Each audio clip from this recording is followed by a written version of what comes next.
What's the meaning of autotroph?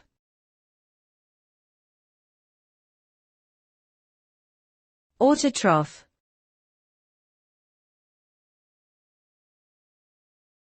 Autotroph.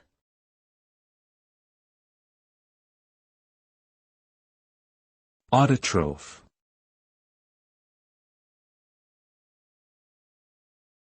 Autotroph.